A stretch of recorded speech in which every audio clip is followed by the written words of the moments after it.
In this video, I'm taking you on a week-long trip through Tokyo, Japan to eat. I'll be bringing you to eat deluxe rice bowls, traditional street-side snacks, It's like mochi. juicy Wagyu barbecue, The juice just gushes out. and many, many more. And stick around to the end where I'll bring you on an adrenaline and food coma-inducing adventure at Tokyo DisneySea. So if you're hungry and ready for an adventure, join me in this Tokyo, Japan food marathon. Hello, good morning, good afternoon, good evening, everyone. My name is James, and today I'm in Tokyo, Japan. I got on a flight here from Bangkok to Narita Airport via Thai Airways. The flight was okay, it was pretty smooth. Kind of bumpy, a lot of clouds, so a lot of turbulence. Yeah, the food was alright.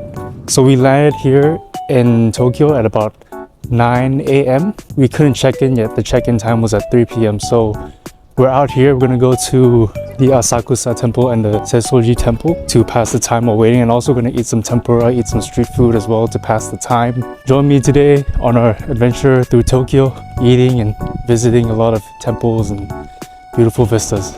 As always, if you would like more information about traveling around Asakusa or even all of Japan, you can check out my blog, feastographyblog.com, for more information such as transportation, accommodation, and most importantly, food recommendations. Link is in the description below.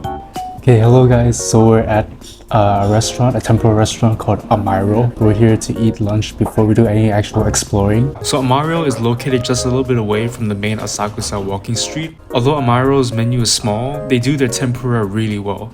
They mostly serve like a set lunch or a dinner. In Japanese, it's called teishoko, I believe. And so my mom ordered a tempura set with a plate of assorted fried goodies and rice on the side. I ordered a tempura don, which is a little bit different. It's a tempura rice bowl with a sweet glaze drizzled on. Each of our set comes with a small dish of pickled vegetables, like cucumbers, carrots, and radish, as well as a piping hot bowl of miso soup.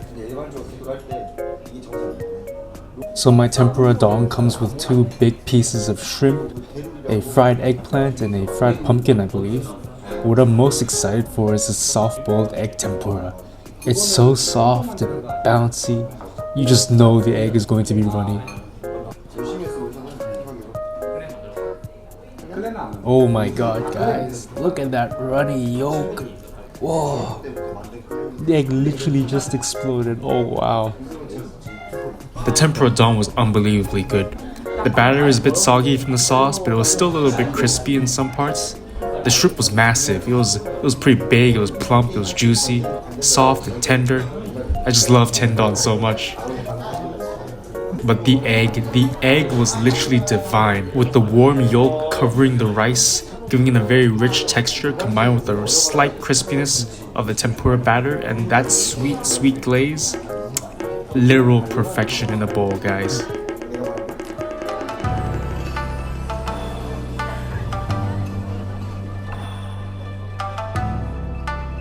Asakusa is one of those districts that you must visit in Tokyo. The district's got this amazing old school charm to it, and it's best known for the iconic Sensoji temple, also known as the Asakusa Kannon temple. When you arrive at Asakusa train station, you'll be at the Asakusa shopping streets known as the Nakamise shopping street. The streets are full of food stalls, souvenirs, clothing bags, and much more. Although I do think that the area is a little touristy with all the inflated prices and the Japanese souvenirs and whatnot, and I even saw some people driving go-karts around like in Mario Kart.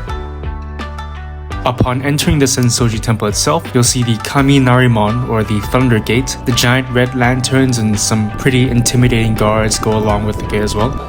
The temple itself is known as the oldest Buddhist temple in Tokyo, dating back to around the mid-7th century AD. This place is absolutely stunning with its deep red colors, intricate woodwork, and so much culture packed into one entire area. Inside, you can do a whole lot of temple stuff, like offering prayers, lighting some incense, or trying to draw those fortune slips. They're called omikuji. Right next to the temple, you'll see the 5-story pagoda, which is such a classic piece of Japanese architecture and just looks amazing. Plus, if you walk further a bit from the Asakusa main temple, you'll see a glimpse of the Tokyo Skytree towering in the distance.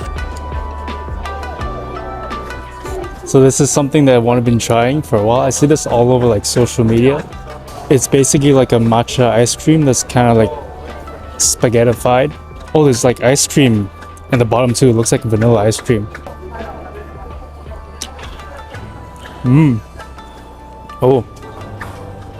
Oh, I thought it would be ice cream, but the matcha spaghetti thing is actually sort of like a dough.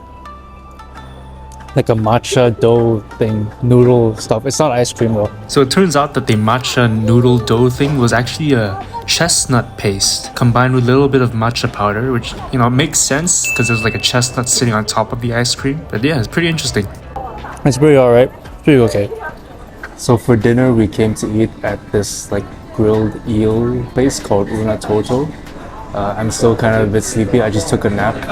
But yeah, so this is what we're gonna have for dinner. It's like a grilled eel. So what I've ordered is the Hitsu Mabushi Shin, which is like this eel, like diced up eel over rice.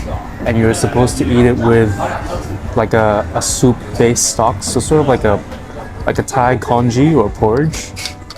So what you do is you first mix up the rice and seaweed and eel mixture.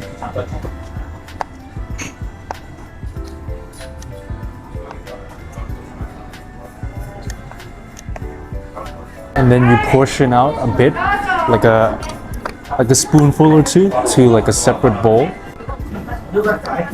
And here's where you can add like your extra spices. You see here we have like a wasabi.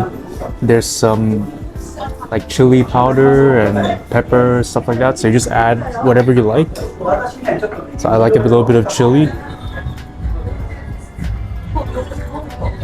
And I especially love the black pepper. It has like a nice numminess to it, like a sort of like a Sichuan black pepper. Yeah, so you can eat it like this first, plain, or you can add the soup stock. I'm just gonna try it first for now. Cheers, everyone.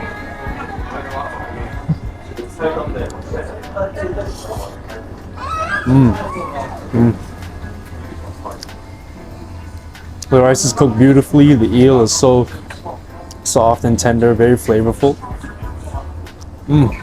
So good, very good. So you can't forget to pour the dashi soup broth into your bowl of rice. It's like a mild dashi flavor, and when you pour it in, the taste is so divine. It's so comforting, so heartwarming. It's like the eel is giving you a hug. And here we ordered some yakitori on the side. It's like grilled chicken, a variety of grilled chicken skewers, lathered with sauce and salt seasonings. It's a bit difficult to film because there's literally a train right above us. This building is right under like a train track. We ordered some yakitori, grilled chicken skewers. One of my favorites is like this soft chicken cartilage, chicken pieces. So we're gonna give it a taste.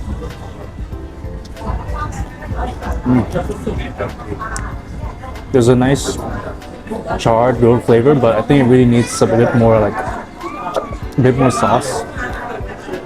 It's a bit too plain, I think. So I add a bit of soy sauce. Cheers, guys. It's very crunchy. The cartilage is, it's soft, it's very crunchy. I really love the charred grilled flavor. Another one of my favorites is like this grilled chicken skin.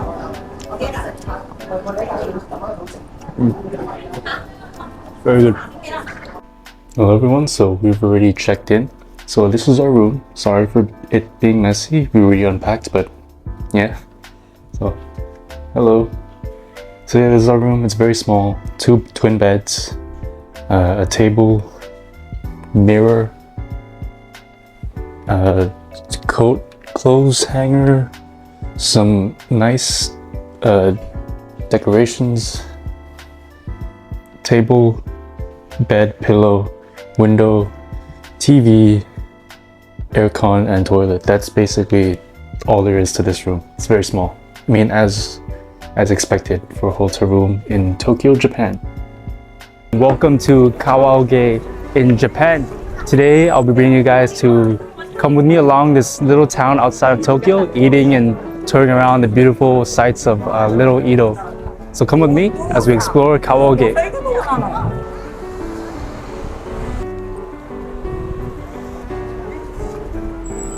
So before we start exploring, we're gonna come and eat at grilled unagi, like a eel over rice place. Eel is very popular in Kawaoge. despite the town not being near any oceans, they source their eels from rivers, which is pretty interesting. So the eel tradition goes back to over 300 years in Kawaoke. I've ordered the medium unagi don set, and it comes with a glorious grilled eel, of course, and some pickled vegetables and this clear dashi-based soup. I just want to take a moment to appreciate the eel, guys. Grilled to perfection and lathered in a glistening tare sauce. I apologize for the weird camera angle. It's kind of cramped in here, so not a lot of space to move around. But you guys can see this grilled unagi eel. It's so saucy, it's so charred and grilled to like a perfection. And it's so soft as well. They also give you an extra bit of sauce. So it's like a tare sauce, I believe, like a very sweet, sort of like a glaze that you usually eat with your eel. I prefer a lot of sauce, so I'm gonna pour quite a bit onto my eel. And along with that, they also have a black pepper sort of spice. I don't know, it's kind of numbing, sort of like a Sichuan peppercorn. So I love to add that to my eel as well. I think I'm just gonna go for the eel by itself first. Cheers, guys.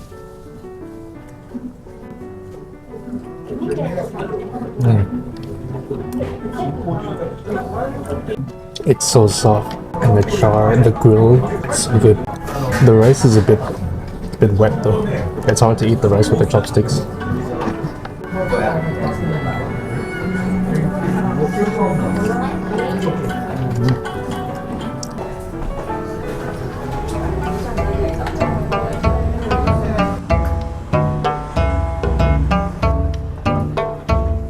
After that fulfilling unagi meal, it was time to explore Kawagoe. I stumbled upon this shrine or temple in like a small alley, and excuse my tourist ignorance, but I cannot for the life of me find out what this shrine is called. I searched everywhere in Google Maps and none of the locations matched what I saw, and the signs were all in Japanese as well, so it was kind of difficult to figure out what it was. Anyways, it was small, cute, the shrine is nice, there's areas for praying, purchasing lucky charms, and this statue of a bird hidden at the back. Entering Kawagoe proper, Kawagoe is located just an hours away from the Tokyo city center. This town is famous for its many traditional buildings. The area is even named Ko-Edo, which literally translates to Little Edo. We are currently in the warehouse district, characterized by the iconic Toki no Kane bell tower. I think I'm saying that correctly. Hello, can I have one dango, please? 150円です。はい、ありがとうございます。はい、どうぞ。ありがとうございます。So I've been in Japan for like 3 days now, and this is the first time I got a dango, which is actually one of my favorite street foods. If you guys don't know what it is, dango is like this kind of rice dumpling, sort of like mochi, and it's grilled on a skewer and then lathered with a soy sauce, like a roasted soy sauce. It's called Mitarashi Dango, so let's give it a try.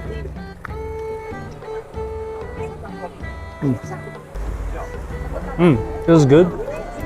Although this wasn't made fresh, but it's still pretty tasty. It's like mochi.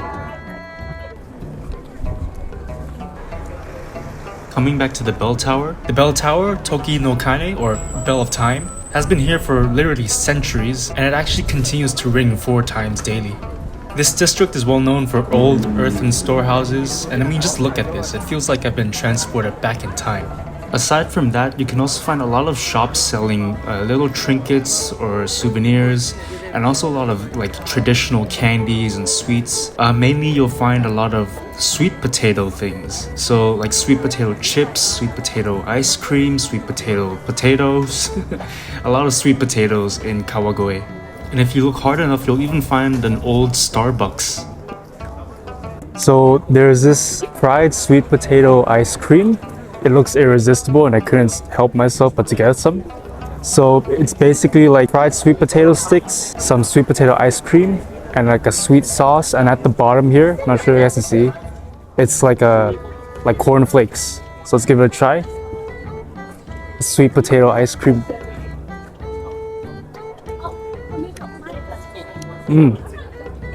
It's kind of weird. It's very sweet. It's like, I think the sauce is honey, but it doesn't really taste like sweet potato. It kind of tastes like regular vanilla. I'm gonna try eating like these sweet potato sticks.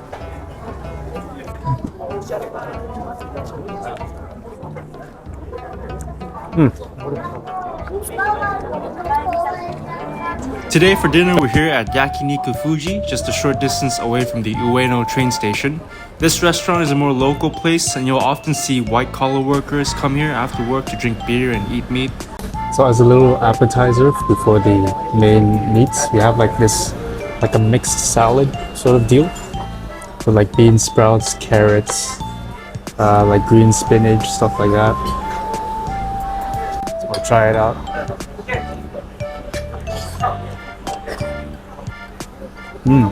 The vegetables are all fresh, like very crunchy as well. The dressing is, it's like sour, it's like citrusy a little bit of like a sesame oil kind of flavor. It's very good. I like these, I think like green spinach, I like those as well.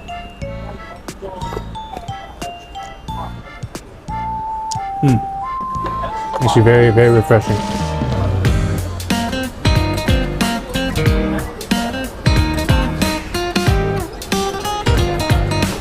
Here we go guys, the pièce de résistance has arrived. The various cuts of Wagyu meats. My mom and I ordered the 5 cuts assorted extra premium yakiniku set and it's called the Ueno Mori on the menu. It comes with Japanese black Wagyu, premium tongue, beef top blade and a few slices of boneless short ribs, Wagyu beef loin, and beef skirt. We've also ordered an extra plate of ox tongue, which is our favorite cut of meat. Seriously, don't knock it till you try it. It's very, very good. Also, a plate of pork belly and a plate of cow horumon, which is cow intestines.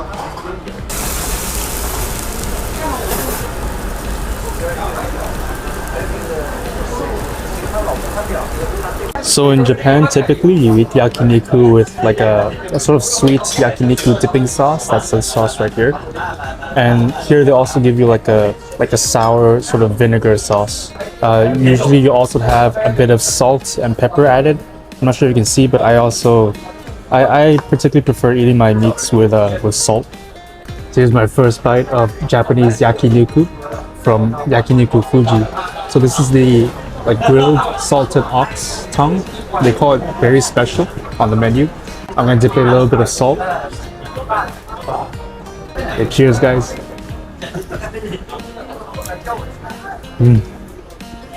It's so good.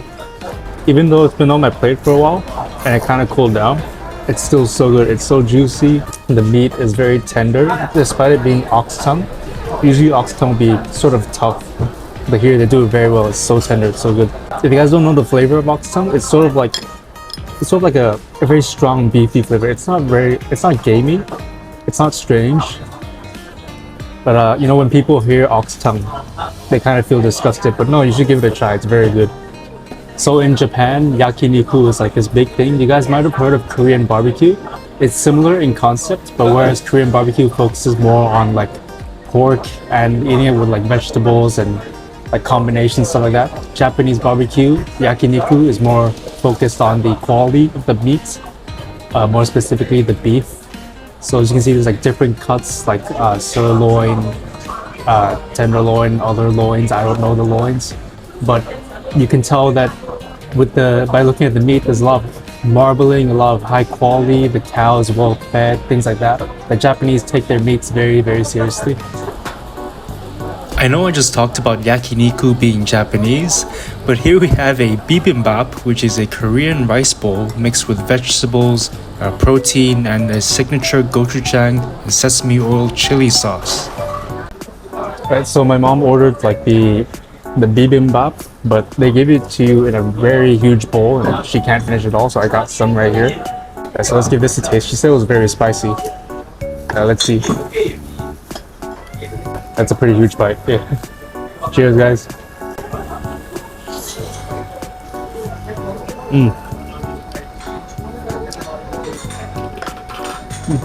Not that spicy, but it's good though. It's not hot, it's like lukewarm. It's not like the cast iron skillet, the stone skillet, but it's good. It's like the vegetables are crunchy. There's a nice sesame oil flavor to it. The chili, the gochujang chili paste. It's a little bit spicy. It's mild. It's good though.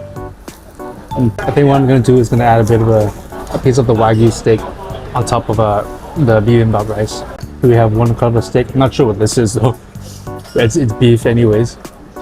Wow, that's gonna be so good.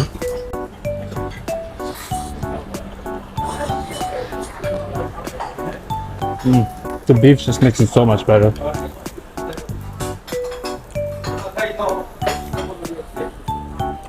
Okay, next I'm gonna try this cut of Wagyu. I'm not sure what it is, but it looks so good.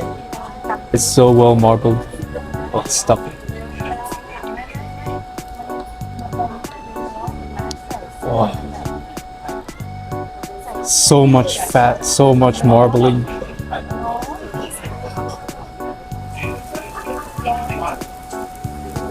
Guys, is your mouth watering yet? This looks absolutely gorgeous.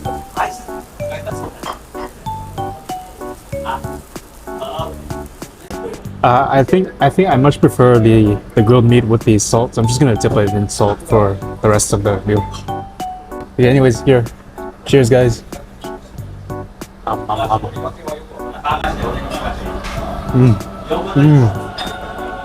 Yes, I think that's the most tender piece of Wagyu. That's the most tender meat in this whole meal. It's so good. It's so fatty. It's like, as soon as you bite into it, the juice just gushes out. It's so good. I especially love it when the fire gets intense and it chars the fatty bits of the meat, giving them this like nice smoky flavor.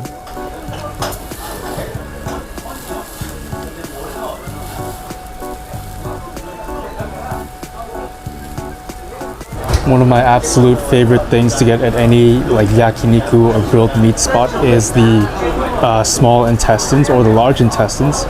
Here you guys, you can see I've ordered some right here. I should maybe not like flip it so many times. And here's the small intestines. It's cut like very finely. So there's a lot of surface area and a lot of area for the coals, the fire to crisp up the surface. I think with this one, I'm going to dip it into the sweet yakiniku sauce. Cheers, guys.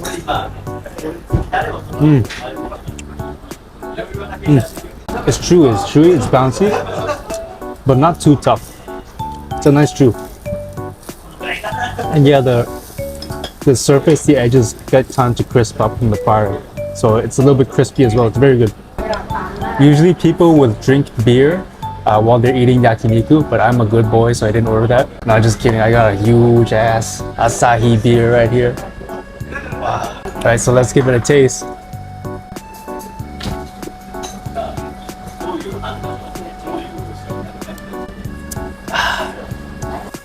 Asahi beer is just a perfect pairing for these fatty and juicy cuts of beef. I'm literally in heaven right now.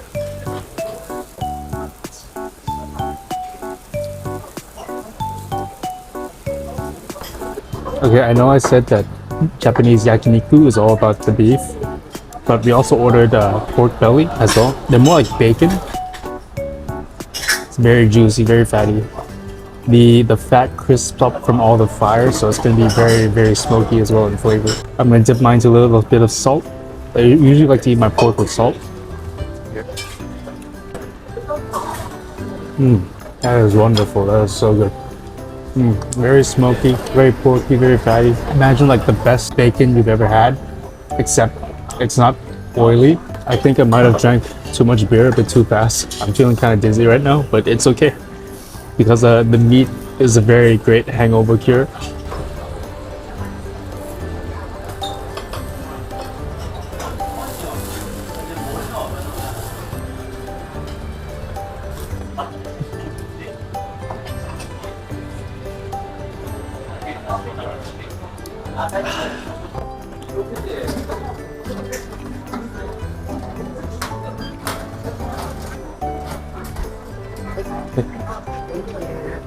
Thank you.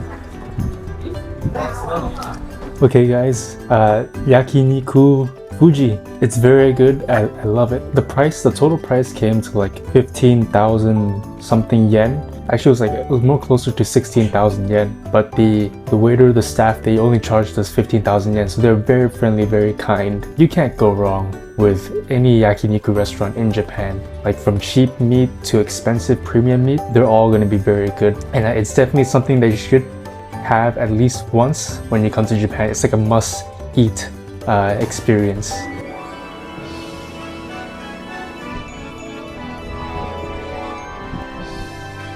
Hello, good morning, good afternoon, and good evening everyone. My name is James and welcome to another video. Today, I'm at Tokyo DisneySea and I'm so excited to be here. I haven't been to any Disney park in over 10 years, so a lot of things in this video will be very new for me and I hope it's going to be new for you as well. We're going to go eat some delicious food, go on exciting rides, and eat some more food. So thank you for joining me on this adventure today and let's get to exploring Tokyo DisneySea. As always, if you want to know more about traveling in Tokyo or traveling in Japan in general, you can check out my blog at feastographyblog.com where you can find details about food, hotels, and activities. Plus, if you want to book tickets for Tokyo DisneySea, you can do so on my blog where you can find the best deals and discounts possible. That's feastographyblog.com. Alright, okay, with all that boring information out of the way, let's actually get to exploring Tokyo DisneySea. I think I'm in the Disney spirit now. I went to Disneyland right around noon, so I was pretty hungry and I wanted to find something to eat. So we stopped by at this New York delicatessen place serving some sandwiches. There were a lot of people actually, but the ordering process was pretty smooth. I ordered what maybe is the strangest looking sandwich I've ever seen in my life. It's like a Halloween special. In fact, it's even listed on the menu as a special sandwich. It's like this purple bao bun with a huge fried pumpkin croquette in the middle, as well as like an Indian style grilled tandoori chicken, and it comes along with some pickles. The sandwich was actually pretty tasty. The soft mushiness of the pumpkin pairs really well with the slight spiciness and juiciness of the tandoori grilled chicken, although the buns are quite stale. It's a good sandwich, big and filling as well.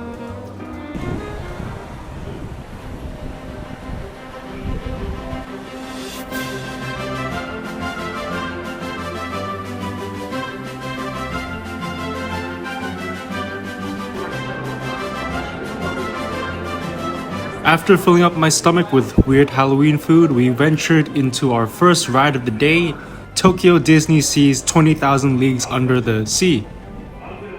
Sponsored by Coca-Cola. The ride is based on the classic Jules Verne novel of the same name. Now, I would be lying to you if I told you I've read the book. I haven't. But regardless of that, I know that the Nautilus is a very iconic piece of literature and I was very excited to explore the ocean depths with it. The cool thing about this ride is that, yes, you get to explore underwater, albeit confined to a very tiny little submarine. There was a lot of people. I ended up waiting for about 45 minutes, and mind you, 45 minutes isn't the longest I've had to wait for a ride today. But nevertheless, 45 minutes waiting for about 2 minutes of ocean exploration, sure, why not?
我々には全く未知の深海に迷い込んでしまったようです。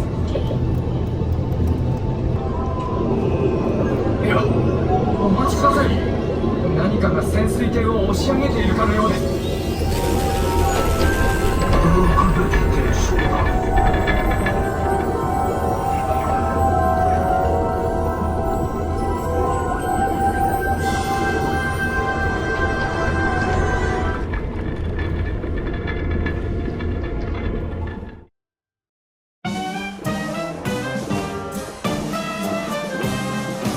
After a very intense, very spooky ride, I wanted something sweet to fill my stomach.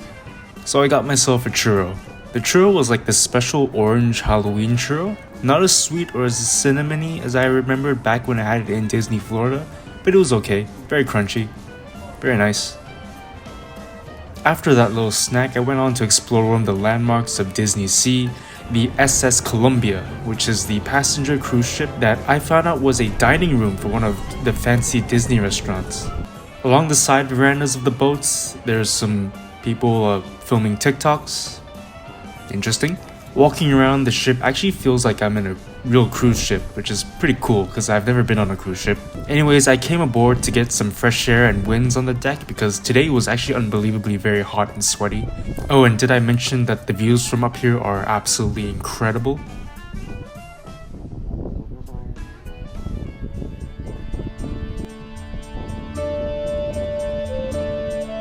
After a brief visit to the SS Columbia, there's this corner of DisneySea that's decorated like a medieval fortress.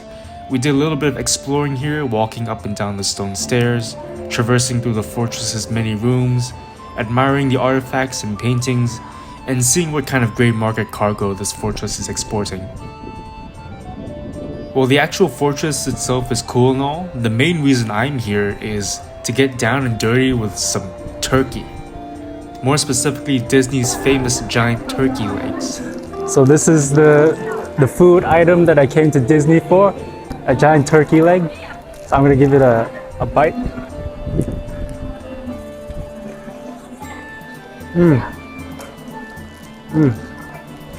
It's meaty, it's salty, it's oily. Very good. You guys remember the boats floating around the park? Well, since the boarding point was nearby, I thought I might as well hop on board. And with this being Disney, of course we had to wait another line for about 30 minutes. I should mention at this point that a fast pass is available to purchase, but since I was traveling with my mom, we felt like it wouldn't be worth it for us because we don't go on that many rides to begin with. The boat ride was fun, relaxing. Although it didn't take us fully around the park, it only took us halfway, which the disembarkation point was this Indiana Jones / Aztec jungle theme area of the park. After that very tiring and energy draining ride, I of course need to fill my stomach with some more food, and I got this Donald Duck beak mango sorbet ice cream thing. It tasted really good, really refreshing actually, and it's perfect for the hot summer in Japan. It's like a very thick and very tart mango sorbet. So this is one thing that I see everywhere on social media and on YouTube.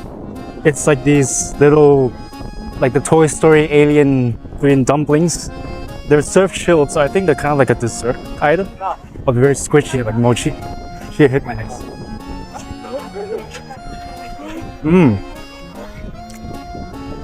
So on the inside, it's like sort of like a strawberry ice cream. And on the outside, it's like a really gelatinous mochi. It's very good. Another snack I got is this questionable looking sausage in a baguette. It's basically a German bratwurst in a toasted baguette. Very fatty, very juicy, and I like the bread on this one the most actually. It's very nice and toasty.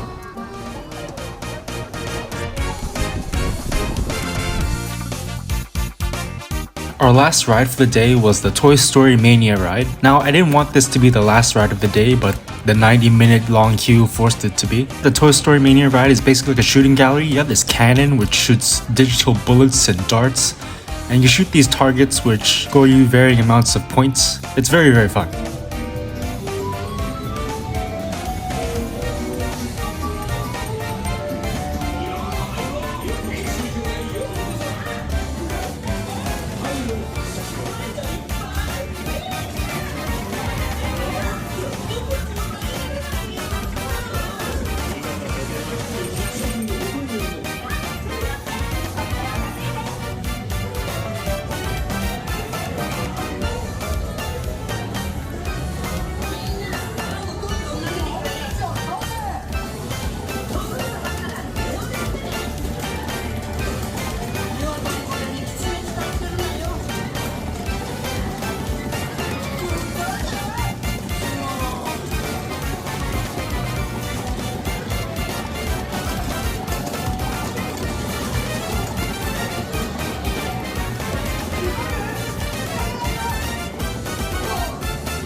Alright, so that's all for today's video. Thank you guys so much for joining me on this Tokyo DisneySea adventure. If you liked the video, please leave a like. If you loved the video, then I would really appreciate it if you subscribed. As always, you can check out more on my blog at feastographyblog.com for more information about traveling in Japan.